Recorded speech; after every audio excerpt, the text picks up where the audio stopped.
You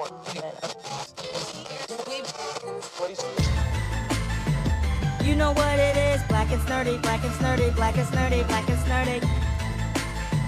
You know who it is, Black and Snerdy, Black and Snerdy, Black and Snerdy, Black and Snerdy. Odie, Maurice, Odie, Maurice. Maurice, Odie, Maurice, Odie. Black and Snerdy, Black and Snerdy. Black and Snerdy, Black and Snerdy. Hey, oh. Yes, Mo? Are you ready? Let's go! Black and Snerdy, Black and Snerdy, Black and Snerdy, Black and Snerdy. It's the Black and Snerdy podcast with Odie and Maurice.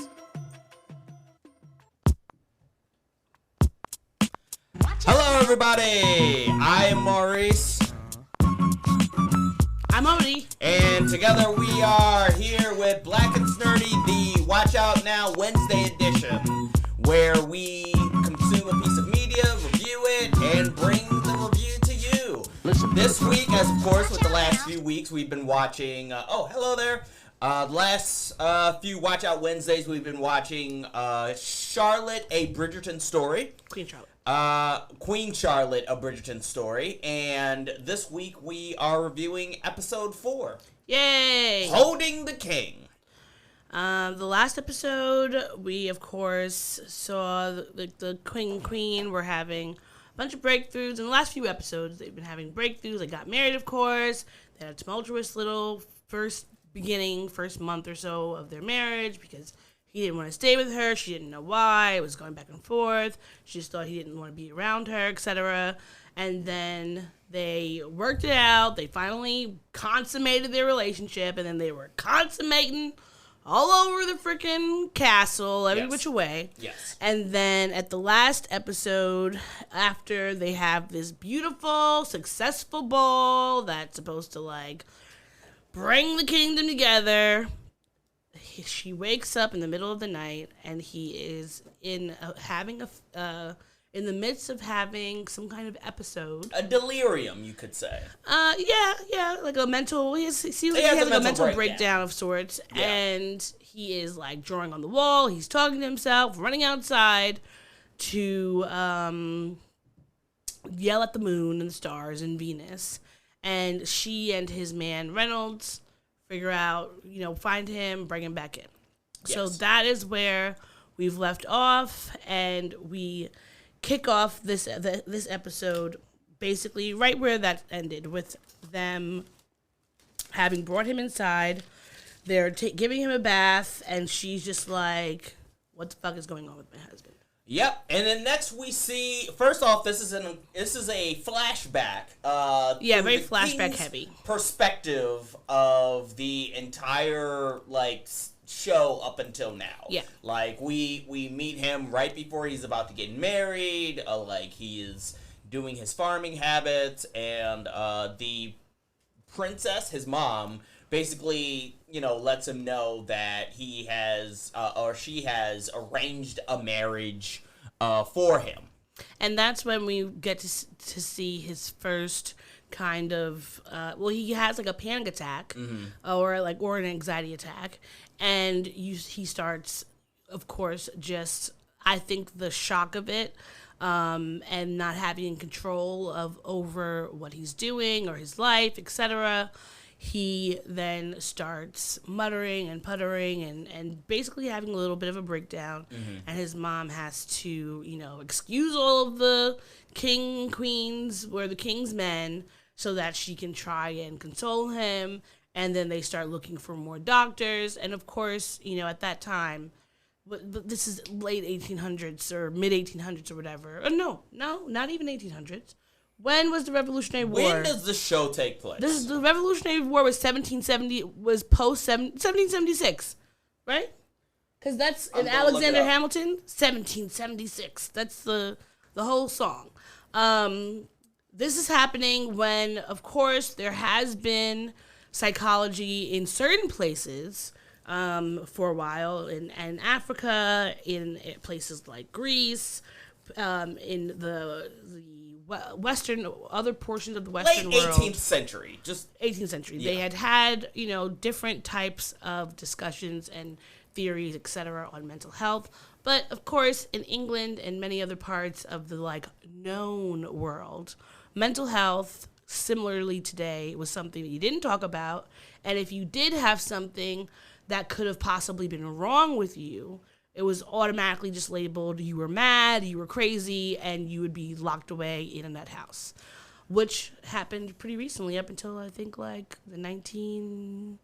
1960s, probably 80s, where you could just be admitted to a hospital just because you might have had like an episode. So it's not really, I think it's a very good mirror to our current culture and society and how we talk about mental health. Yes, and the princess sends out word to, like, the finest doctors. And by the finest doctors, these motherfuckers are, like, rudimentary. Like, the science was not there back at this then. time. So, like, well, no, the thing is that they will always have you try to believe that in this time period, in the 18th century, that people did not have clear ways of doing, like, some of the basic health practices that we have now, which is just not true. Because doctors in Africa, I think specifically West Africa, were doing like cesarean sections way before the British or Europeans ever came there. They were just, unfortunately, they weren't coming there to learn from them.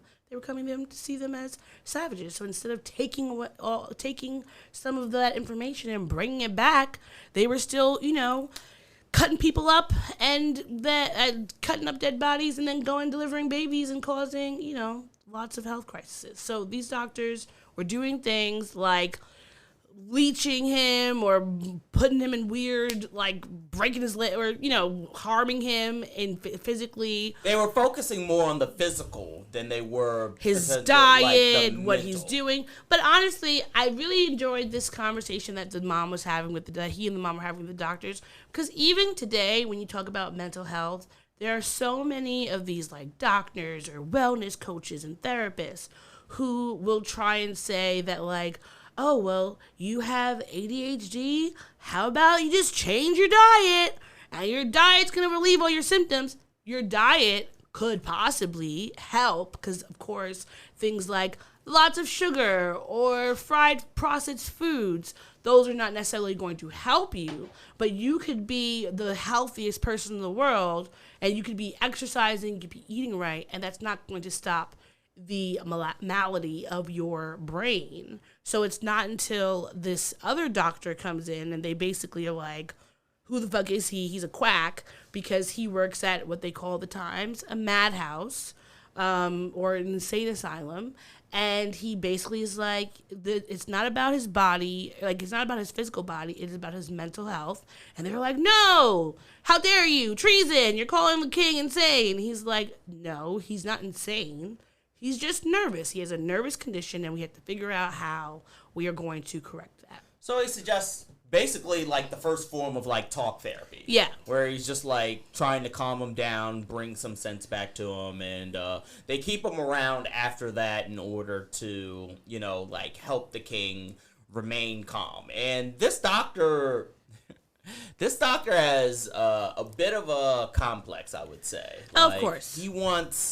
He wants it to be one way, especially with somebody as powerful as the king,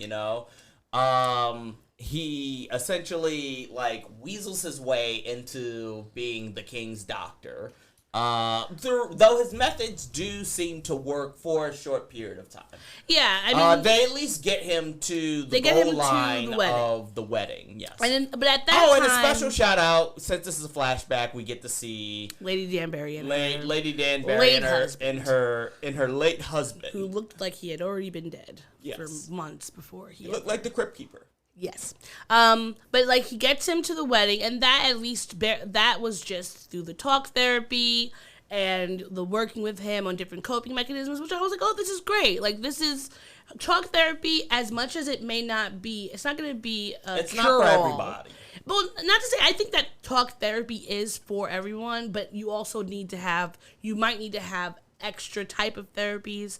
Like if you might have to do talk therapy, behavioral therapy, medication, and having all those in line, because regardless of who you are and what you might be dealing with, whether you have like a diagnosed mental health condition or not, talking to someone about what's going on with you, the things that are making you anxious, nervous, that are just keeping you up at night or rolling around in your brain throughout the day, that's going to be a baseline of help.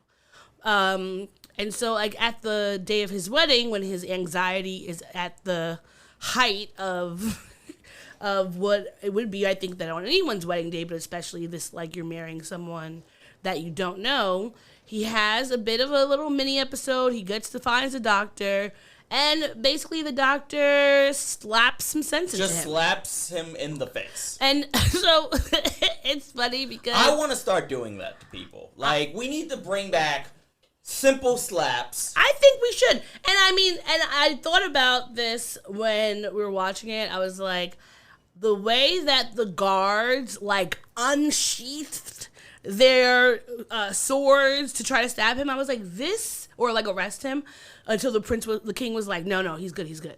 I was like, this is what white people wanted to happen when Will Smith slapped Chris Rock. Just a whole bunch of security guards. They just wanted the security to come out, arrest him for treason. I was thinking that, like, why weren't there any security guards on stand? You know what I mean? Like, that makes me think now that anybody can just get up on that stage and just... I have said this before. Steal a Grammy, because, like, nobody's gonna... And those are made of gold. Oscar, I should say. They are made of gold. Yeah, well... I believe... I remember... I don't know if they're very heavy. If they're heavy, but I don't know how much or at least they're worth. Gold. I think they're gold plated. I heard a story about how a Academy Award winner tried to pawn their award and didn't get much for it, just because, like, it's not like 24 karat gold. I think maybe it used to be all gold, and then they started maybe just gold plating it. So it's probably just like silver or plastic or something in there. But no, I think that people should be. Sometimes you have to slap some sense into someone. Yes, I agree. I think that, like, when someone's having a moment, a little, wake them up. And I'm gonna remember that you said that. I did not say I'm gonna I said, shout out to slapping someone with some sense. I said that sometimes that is necessary. That is never necessary because I am always speaking sense. Oh, brother, this guy stinks! But, okay, they get through the wedding, of course. We see him find Charlotte, and they get married. Could you tell the name of the song that they were playing at the wedding, like, when they were dancing? I was No, because this is a flashback, I think they just... Did they recycle the song? I think they just recycled it. Okay, because I was like, I should look up the soundtrack for this, because I was like, the sound so familiar. There is a song that's playing later that I thought was Deja Vu. Yeah, that's what I was thinking. Yeah, I'm going to look up the soundtrack, because I was like, I feel like I know the songs that they're playing in this episode, but I can't really, like, put my finger on it. Right. Okay, so they get married. Then this is the whole... We get to the backstory of why he did not want to stay at Buckingham House with her. Yeah. And I remember when we first watched this episode, I think both of us or one of us had said that the reason why he didn't want to be there with her was because he probably didn't want to show her his mental illness or was worried about having an attack, and that's basically what it was. It was true, yes. He was just, telling his man, Reynolds, like, I can't be near her. I don't want to hurt her. I think she's beautiful. I think she's amazing, but I'm so worried about myself and these episodes that I'm having. I can't risk it. And this episode goes a long way into framing the earlier actions of the king in a better light. It's not just conveying that he's concerned about his illness. He's complimenting the queen. Yeah. He's saying, like, she's gorgeous. Capricious. Yeah. He's saying that she is capricious. She's smart. Brilliant and clever. Because she's so smart and so, like, just the he strong doesn't feel woman. Like he is living up to what she deserves. Exactly. So, and I really appreciated that. I found that pretty charming. Yeah. I think that, like, to me, I feel like if you're living with a mental illness, that sometimes being in a relationship with others, and that could be romantic or friendship or coworkers, family, etc., that it can sometimes feel difficult when you know that your brain is not always working in a way that you would want it to work, or you're not capable of doing the things that you want to do when you want to do them. And that can be, you can, isolate yourself from those around you, even if they're right there, but just like going inward and not wanting to talk, not wanting to like convey your feelings because you're just masking in front of everyone because you're so worried about the rejection. Because his whole thing, before he decides to finally, come to the house, he just keeps talking about how he doesn't want her to run away from her. And I think that fear of rejection is really strong when you're so used to people telling you how much of like maybe or maybe they're not even telling you, but there's an implied you're a burden, there's something wrong with you, you can't do why aren't you better, why aren't you right, you're doing things wrong, etc., etc., etc. And this is a woman that he doesn't know, but he knows that he cares about, so he can't even really give himself or give her the benefit of the doubt that like maybe she will be different, because he's spent so long with people basically telling him that what he's doing is wrong and who he is wrong, or is somehow going to like endanger the kingdom. So why would he want to like put himself in the position to be rejected? We continue to see interactions throughout the first part of this story through his perspective. The time when the queen like just is fed up and goes over to his house. We see him, like being told that it's happening, and him like trying to gather himself. He's in his observatory. So this is the observatory scene through the other end, through the king's perspective. I basically this entire episode is through his perspective, and I find that a lot of this has gone a really long way in redeeming him. Shining a better light on his concerns for his well-being and the well-being of Charlotte as well, as far as his conditions. This leads him to want to take more extreme measures with his doctor. Basically, he says that, like, look, Doc, I know that I'm the king. And I know that you are doing the science stuff that you have proven to work. Mm-hmm. Now let's start getting experimental. Because, like, the shit that you're doing, it needs to be cured. I need to be cured as opposed to calmed. Like, I need to figure this out. And this leads to the doctor just experimenting. Doing more experience. Doing more what was essentially torture him. Therapy. Yeah, torture he was therapy. doing ice baths, he was doing leeches, he's doing strapping him to a chair and with a little thingy in his mouth. Piece of wood. It's not like a ball. I know it's piece like of wood.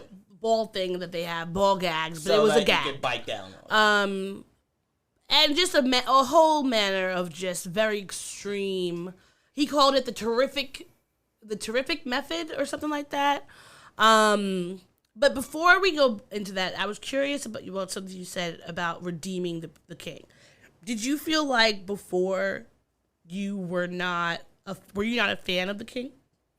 I mean, I found the king charming in the few scant scenes that we saw him. Yes, when he was like, he put his foot down, put that stank on it and was just like, I'm the king. And she's like, I thought you were George. Mm-hmm. I thought that was a little bit out of pocket and that didn't make me like him. But like, yeah, like I just wasn't on King George's side. You were on Team George? No, I wasn't feel like on Team I George. have been on Team George the whole time, mostly because I feel like even when he was being like petulant and annoying, and causing her to have angst, I recognized that it was something that was not his true character, because I felt like we saw his true character when they first met in the bushes or whatever, when she was trying to climb up, and in ways I felt like he was very gentle with her, but I just felt like he was withholding.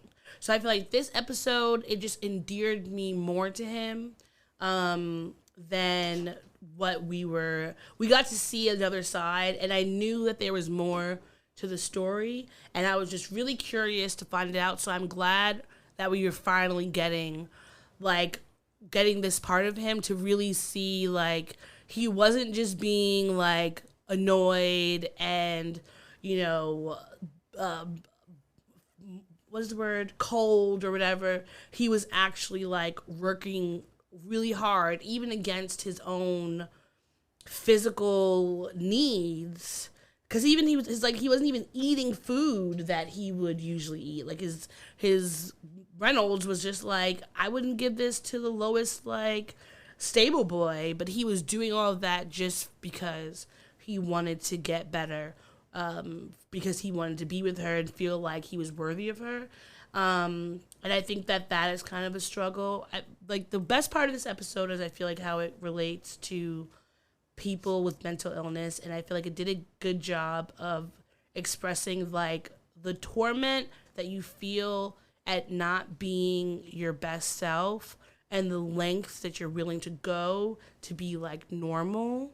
Because even now, I mean, people will try any and everything just to kind of feel like you're sane enough to, like, make it through the world. And I'm glad that we got to see this kind of little extra piece, because it really, like, adds to his character, and you get to understand why Charlotte has been so, like, devoted to him and loving of him, even, years and years later, when he's old and his condition has really worsened. Well, she had to be convinced, like, because in the very beginning, like, it was almost like night and day with him. So, like, she's plucked out of obscurity, brought to a new home, a new place with a new man, and this man is hot and cold with her. Like, he's charming, and then he's, like, not around, and, like, he's saying, like, let me show you my world, but also, hiding and everything like that. So, like,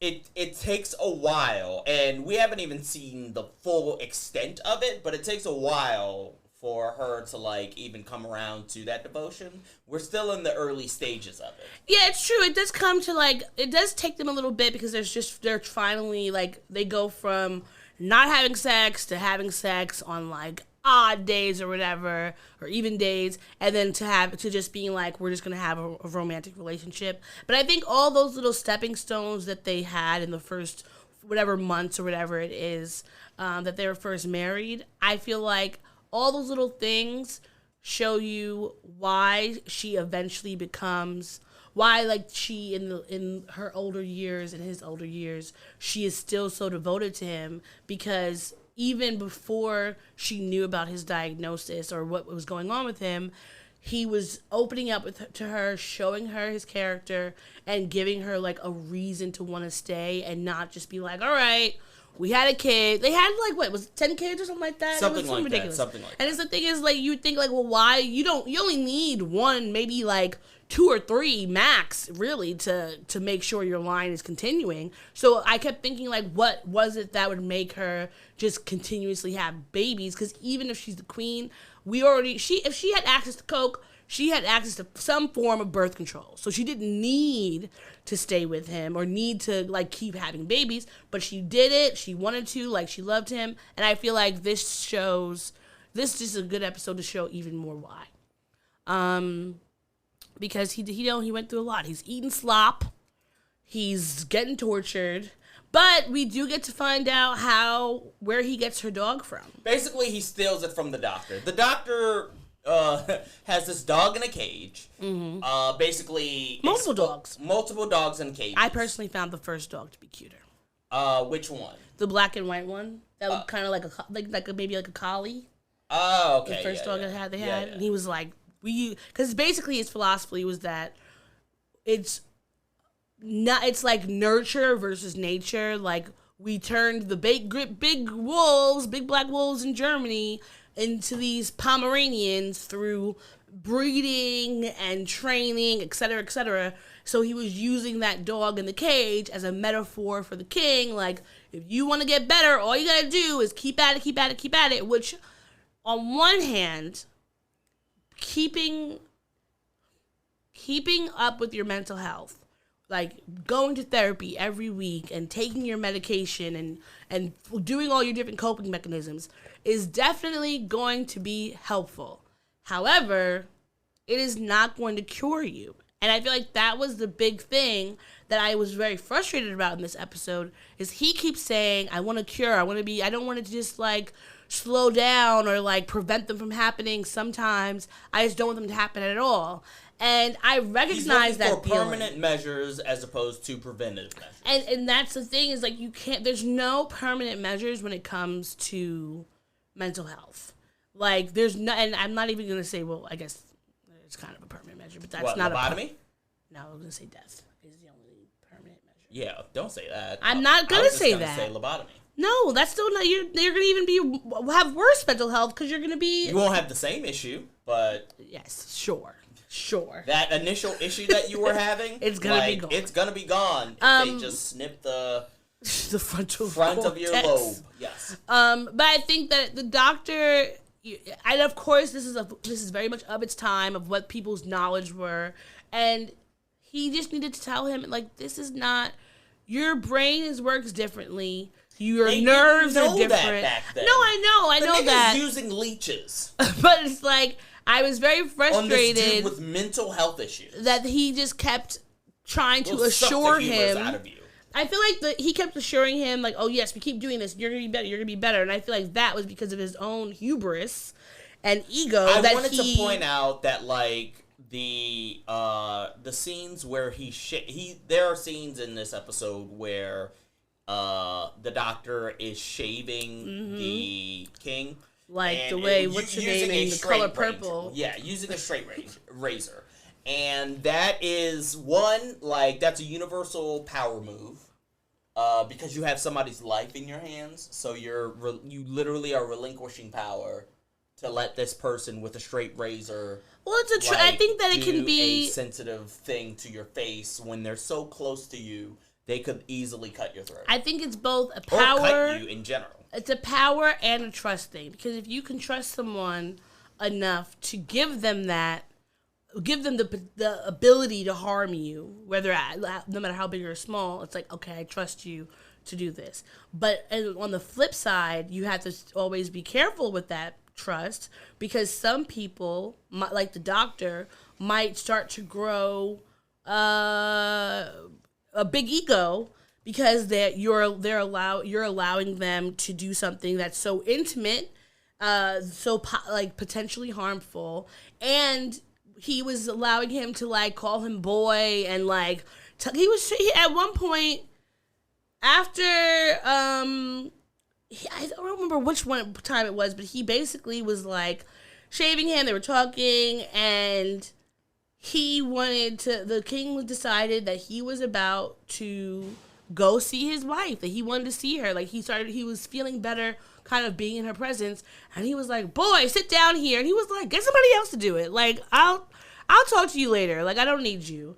And the doctor was so like flummoxed by this. And I'm like, you can't be a good doctor if you are putting your feelings of superiority over your client's health. Because that should be the best thing. Like, what is... Well, you also got to remember that his client is the king. Yeah. So, like, the motherfucker has balls. Of course, like, yeah, he does. And that he's doing all of this to the most powerful man in the world at this point. I feel like he was definitely getting a harder on every time they were dunking him in the ice. Like, ooh, the power! Yeah, I'm sure, I wrote down that, I bet you... The attendants who were dunking him in the were so happy. They were having so much fun. They were having a time. Yeah. Okay. Could you imagine being the person to almost drown Biden? Like that would be fun. You're like, whatever, I got you, king. Hold Kevin Hart's head under some cold water. But I one thing that I noticed that like they were not paying attention to is they weren't paying attention to the king and his needs. They weren't looking at certain things that were actually helping his mental health, such as the farming and like the routine of that, him being able to have control over something and like be in the land. And they say like, being outside, doing things that are keeping you active and your mind busy, such as gardening, it does help your mental health, even if it's not going to be a cure, but just allowing you to have something to think about, like something that you can control, something that you can grow and nurture and love, etc. And they were not focusing on that. And it was like every time he was gardening, which is why I feel like so many times when he was having these episodes, he wanted to go back out into the garden because that was like a safe place. And they weren't. Yeah, it was a safe I don't space. feel like they were paying attention to that. And that was why what they were doing wasn't possibly meeting the expectations, because you're not incorporating this holistic approach of like getting all the things this man loves. He loves his farming. He loves his stars. We now know he loves his wife and all these things. You have to be able to incorporate these things and these people into this treatment, because nobody gets better without the community around them. I mean, if you say so.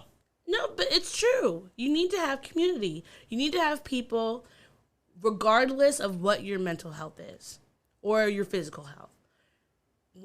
Something that is going to help, even if it's not going to cure you, is knowing that you have people who are willing to love you, be by your side, and help you, regardless of whether you need the help or not. But knowing that somebody is there to do that, like, that is something that is affirming and that could help you in the long run, because this person is putting your needs, like, your happiness at the forefront. And if even though nobody is like in charge of someone else's happiness, knowing that somebody else cares enough to want to do something that could like lift your spirits or make you happy or like give you some sort of ease, I think is a powerful medicine in itself.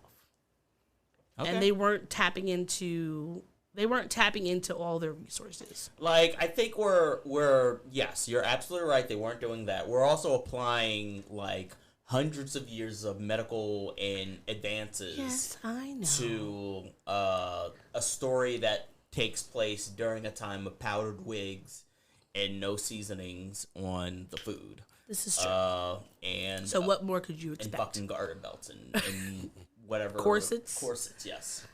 This is true. It was a lot to expect, but these people said that they were the fucking kings and queens of the world and the delegates of God. They should have been paying more attention. If they were paid more attention to their mental health versus trying to enslave and colonize and kill all the people they stole seasonings from and people from, perhaps they could have made more headway when it came to mental health. Maybe. Like, Their priorities weren't in order. Yeah, priorities were different back then. They weren't in order. They were more about expanding their territory and influence and gaining more power and land. And that's why the king was nervous wreck and couldn't barely control. It always comes back to colonialism. Somehow, some shape or form. It does. It's 6 degrees of white supremacy at all times. Yeah, so blame white supremacy for the king's mental illness. I would do. I blame it for myself as well. For your own mental illness? Yeah. Imagine if you weren't living in a state of constant oppression of white supremacy and then patriarchy. Imagine how easeful life would be. If you say so. Yeah, it's the truth. Okay. But we, of course, get... again, we continue to see the reverse scenes of what we've come beforehand. We see that he stole the dog in order to give it to the queen, and the queen called it a rabbit. He thought that was funny. We see him deciding that he's going to have dinner with his wife and having a mini freak-out or episode. But I really thought it was sweet that Reynolds, he so subtly just, put his hand on his shoulder because he just knew that he he needed to ground himself. And Reynolds is Reynolds probably is the a closest person. Stealth MVP. Yeah, he of this is. episode. He is. I know? feel like he was constantly, looking out for the king, looking out for the queen, and like, of course, yeah, that's his job. Yes, it's his duty. But you've seen Downton Abbey and all these other shows. Some of these people couldn't have gave two shits whether their mate, lord or lady or whomever was good. They were just there for the check and moving on. But you could tell that he had some sort of kinship with the king, and they had a good relationship together. I mean, you can't spend. It wasn't like the king was like other kings where probably he would have never talked to him besides like go fetch this, go fetch that. Like they actually had conversations. Now, perhaps that could be because the king was dealing with mental health issues, but some people might have just you've seen people who, if you find out they have something going on with them, that doesn't make them want to have some more, like, open up to you. It makes them want to close off and maybe like shut you out because this like secret of theirs, and they feel some aggy about it. But I feel like I'm like, I really want him and Brimsley to work out. I feel like that if by working out, you just mean that like they could still carry on their that's it, that they can thing in secret. I hope that they can't do it out in the open. Lord knows they can't do it out of in course the not. They'd be drawn and quartered. I hope that when we see a flashback or the flash forward to the present with Queen Charlotte, and Brimsley and him get to have like maybe a little moment, something to show that they're still together in whatever way they can be together. Right. So we continue to see the continuation of his growing appreciation and affection and for love the queen. At this point, I wouldn't necessarily call it love just yet. Like, love is blind. I love him. No, like I think this is growing appreciation and affection. Yeah, for sure. I don't know if I would call it love, but we see the night when he decides that he's gonna be moving in with the queen, and taking the doctor with him. Like the doctor is like pissed that he sees him. I feel like the doctor sees him as his pet. Like, you're the king, but you're my pet. You're my boy. So I'm gonna do what you can't go do whatever you want without me. Like, you need to consult. And it's like, no, I'm the king. So whatever I want to do, I'm gonna do it. If you want to come and help me, you can come and help me there. But you just need to know, like, I'm not gonna be sitting in your chair every fucking day. Because I want to be with my wife. This made me realize that like the carriages are not that big. No, they're tiny. You would think that, like, because when the king is packing up all of his shit to bring over, like, you would think that maybe they would have, like, a double-decker caravan of coach. The horses can't pull that much. Get more horses. They have, like, 2 horses at once. Yeah, get 4. Get 4 or 6 horses. Like, it's not that hard. Like reindeer, like Santa's reindeer. Or just a larger carriage with more horses, like, and more horsepowers. Yeah. So, again, we continue, like, we saw, like, the confrontation that he had with his mother. Which gave him I feel like his mother is very anxiety-inducing, because it seems like every single time they seem to talk about something, she frustrates him to the point where he needs to see the doctor. Well, yes, that is probably the case. Well, and I think also, that's just sometimes some mothers can do that. No, I'm not going to say that they can't. I feel like some anxiety. mothers can be very anxiety-inducing, but I just am noticing that his mother is definitely a trigger. She's a trigger for him, because not only she's constantly berating and being like and criticizing, but then also not allowing him to have control over simple things in his life. Yeah. And like recognizing, she's constantly like, you're the king, you have to do this and that, and like that is too much for anyone. Like, even I've had to be in therapy, like stressing about what is the word? What is the thing that you have? Expectations. because you have expectations, and even as a regular person, there are expectations put on you. So as a king, you can only imagine the expectations that his parents and the people around him were putting on him, or when you're walking down the street, you can't even go get a bread without someone saying, like, King, like, what about the crops? Like you're actually walking down the street. I mean, maybe you might take a little stroll. This isn't Aladdin where through the market or something. They're probably gonna have some the fact sort that of. she's the princess. They're gonna have some sort of like moment where he has to be a king of the people. Which I gotta say, that was always kind of a plot hole to me. That like, so no one knew what the princess looked like, or the monarchy, or the sultan, or They probably knew the sultan, but I'm sure they didn't really know what Jasmine looked like that much. She was locked up in the castle all the time. But like, They probably only saw her decked out in jewels and wraps and things like that. They weren't like literally staring at her face. I guess. They didn't have like jumbotrons back then. Yeah, you probably saw her from far away. Super far away. You could just see a cute little girl standing up there with jewels and shit. You're not thinking about her in a fucking hood. Sure. Covering her crown. Sure. But I love the scene when he and the doctor, they are having one of the last sessions before he tells him basically like, fuck off, I don't need you anymore. And the doctor is getting too big for his britches with the little razor, and he just takes it from him.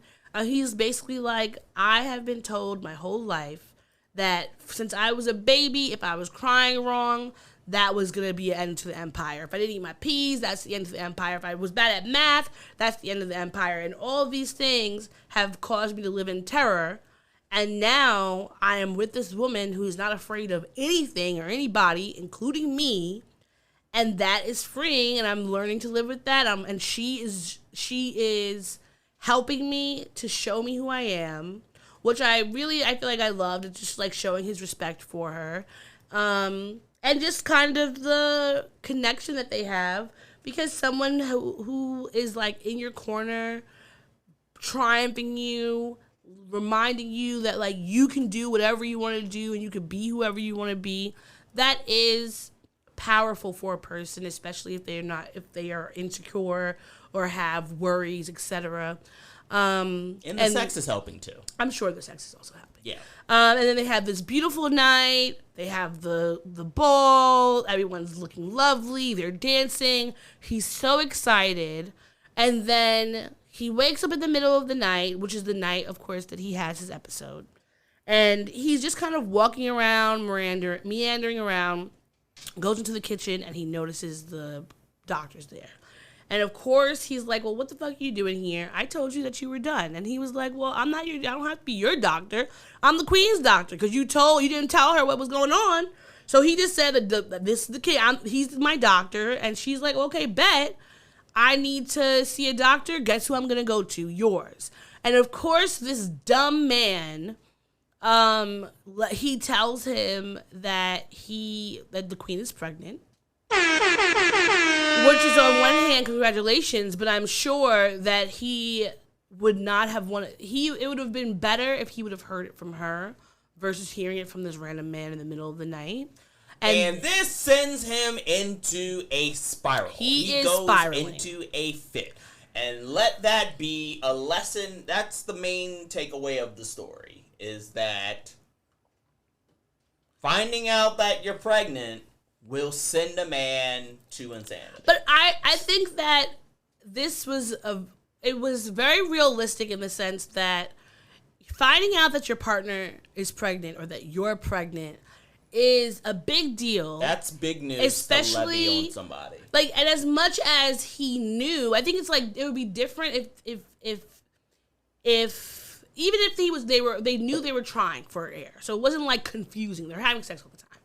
But I think that like when you have mental illness and you're trying to manage it, you always feel like I need more time. I need more time before I can do X so that I can be prepared. And like them having this baby probably relatively quickly. It's probably less than 6 months that they've been married. And him not feeling totally right with himself and or cured. And now it's like, okay, she's pregnant. What happens if the baby comes out the way I am? What happens if I hurt the baby? What happens if I hurt her? What happens if, like, et cetera, et cetera, et cetera? And that just took him into a downward spiral that led him to muttering to himself while drawing on the walls. And I'm starting to think, I wrote down that I think that he has schizophrenia, because I know that schizophrenia includes voices, hallucinations, and also this movie, it kind of reminded me, you ever seen A Beautiful Mind? Yes. And do you remember how when he has, like, his psychotic break, Yes, he's, like, drawing all those math equations on the wall? Yes. So that's what this reminded me of, because, I mean, at least I could say for like, ADHD, you might have moments where you're, like, hyper-focusing on something and it could maybe be a little bit manic. I know with bipolar disorder, you could also be very manic with something and super hyper-focused. But correct me if I'm wrong, but I don't think there are voices or hallucinations that come with that. No, I don't believe so. There might be intrusive thoughts, but I don't think there's like those. So I'm thinking that he's possibly schizophrenic, which definitely would have required medication on top of all the other therapies. But of course, at this time, they haven't started giving people like lithium yet to help them. And so he is just constantly in a state of being triggered, and this just sent him off the edge.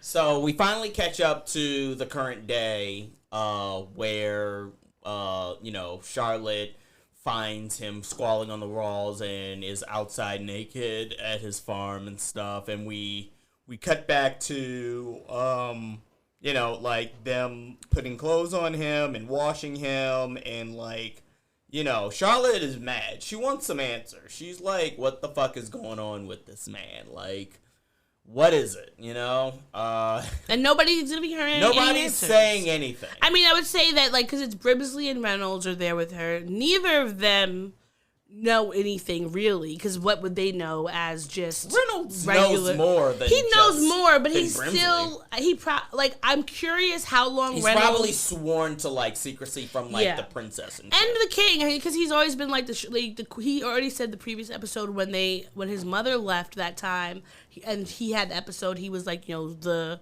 queen will never know. And I'm curious if him and Reynolds have been together since, like, Reynolds was like a child. That's probably like his child, like he was his king's man since he was like 10, and now they built up a rapport. Exactly. And so Charlotte doesn't play like that. She's like, I need to know what's going on with my husband. I'm about to find out. So she takes the carriage, she leaves and goes to the princess's house, barges in on her having tea. With, Lady Ho, which was a hilarious name, by the way. And it's just like, oh, curious. Have you ever tried to cut mutton with a dull knife? The knives used to be really sharp before, but then the king moved in.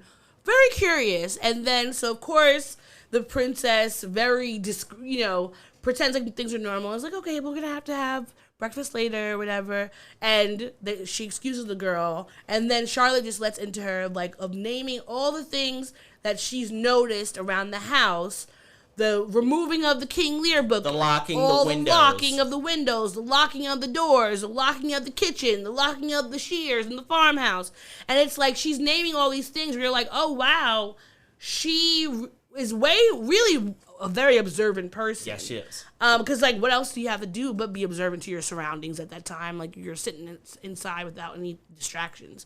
But you're going to notice things like if I'm fucking trying to cut my steak and it was fine last week and all of a sudden now you're giving me a butter knife, like, what am I going to do? And you just start...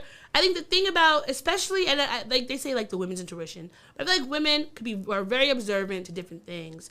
And patterns, and then you start putting things together, and you don't start saying it until you have the majority of the story, at least, to bring it forward to someone to say, this is what I've noticed, what's going on, give me some answers. And so it's the first time you've seen the princess really get vulnerable because she's basically like, you have no idea, like, he's not a mad king. He just has cracks. Is what she says. And he has been crumbling, and I, as his mother, she's basically like, you don't know what it's like to be a boy and having a kingdom on your shoulders, nor being a mother having to tend to that boy and making sure that he doesn't crack, which makes sense. Like, if you're a person in certain levels of society, there are going to be a lot of pressures on you that other normal people will never know or understand, because you've basically able to live a life of freedom in some ways, because you don't constantly have a microscope to your actions. And his mother is kind of just telling her, like, I've had to figure out ways to help him, even though it could have been terrible, mentioning the doctors, these different treatments, all the things that they have done to him just to try to get him better. And the queen is like, okay, that's great, but I don't know the man I married. You lied to me, and that isn't fair. Because how am I supposed to build a life with someone built on a lie? And to me, I felt like everything the queen says, I don't know. I rarely, unless she's talking to her kids, because then sometimes she's kind of mean. But when she's giving it to the princess or the king or whomever, I'm always standing behind her, because she didn't say, I don't want to be with him, or I don't want him because he might have this mental health issue. I'm pissed off that you flew me out here to be with this man and yet have given me no tools to be able to grow a life with him in an honest way, because you've been lying to me. Like, this is a big deal. Someone's mental health is a big deal, and so you keeping that from someone I would be pissed off too if I found out that my husband had been dealing with all these things I never found out, and now I'm fucking pregnant. And she didn't say it, but like, she knows that she's pregnant and she's bringing a baby in this world. Now I have to think about, you're adding stress to what would already be a pretty stressful situation for me. So, all of this, the king hears outside the door. Yeah, it was mirror, like a lot. It was a mirror image. A lot of this episode mirrored one scene where he's mouthing off to his mom about doing his duty, and the queen heard it. Now he's overhearing the queen and the princess talking.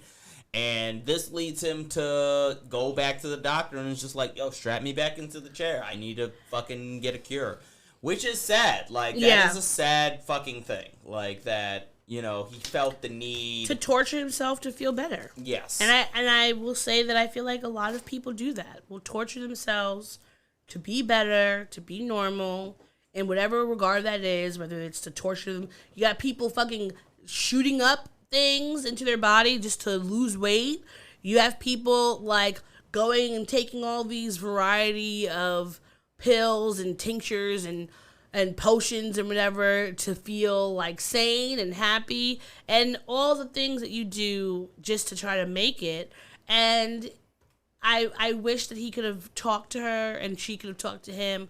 I'm sure probably in the next episode we'll get more of them kind of working fallout through this.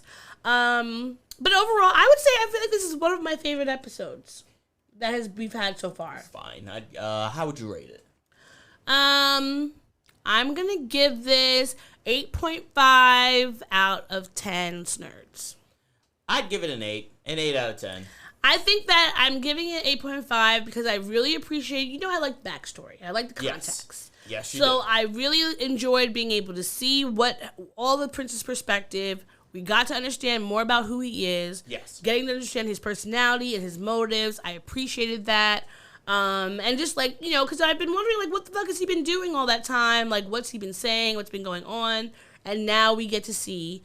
And it just answered a lot of questions. So I appreciated that. I liked I think that this creates a lot of good conversations that people could be having about mental health and what that means and the type of things you might do to feel better, etc.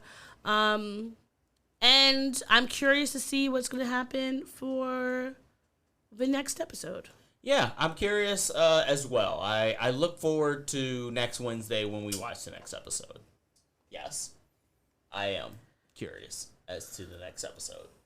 I do want to see more about this episode. I'm glad we did get to focus on the king and queen and their backstory, but I'm still curious about what's going on with Lady Danbury. Her old crotchety husband is gone.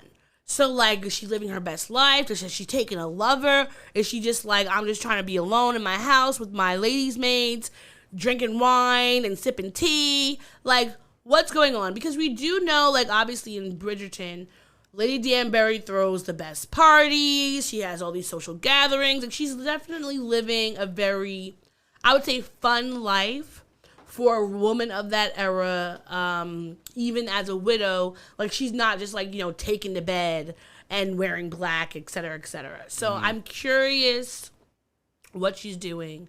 I want to see how the queen is faring with this pregnancy. Now that that's out of the bag, I wanted to see what's going on with her kids and if they found people to marry yet, or if she's gonna marry them off. I'm just we've got something going. Maybe the queen might marry some of her kids off to some of the Bridgerton kids. I feel like they're too young. Not all of them. Some of them are. I think at least the one who wanted to be a reporter might be. She's the oldest of the girls. Yeah. Well, the next season of Bridgerton, we actually know that the what's her name? Peggy. It's Bridgerton. You remember the first season of Bridgerton? The brother who almost got tricked into marrying the cousin who was pregnant. Yes. So he and the girl best friend, the one that's larger, who was best friends with the one that wanted to be a reporter. Who's Lady Whistledown. Yes. Could you remember it? Lady Whistledown and the Bridgerton boy are finally gonna get their story. And their love match together, which I'm really looking forward to because I really like her character. But I think that maybe the queen might enjoy a spirited daughter-in-law such as the Bridgerton girl, because she is I feel in some ways similar to her. She doesn't take any shit. She speaks her mind, and she wants to focus on her passions. So, we'll see. And you'll see, too, next week, Wednesday, when we watch episode 5. Yes. And as always, thank you for watching. Thank you for listening and subscribing. Definitely give us a rating. Definitely spread the word of the Black and Snerdy podcast nation. Yes. We want more listeners. We want more followers. Definitely tune in this weekend when we record our next episode of the Black and Snerdy podcast proper. Until then, take it easy, keep it sleazy. Oh, but hold on. Sorry. What? You were right, and you are a member of the Beehive because you definitely caught that it was Deja Vu by Beyonce in this episode, and I did not. So, there you go. It's been drilled into me. I wonder how.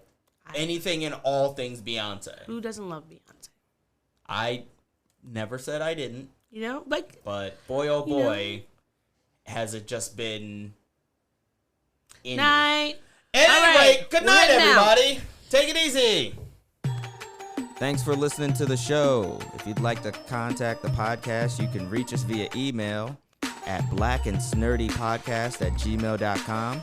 You can also find us on Instagram and TikTok at Black and Snerdy Podcast, as well as on Twitter at Black and Snerdy. You can find me, Maurice, on all social media under the handle Licorish is Legit.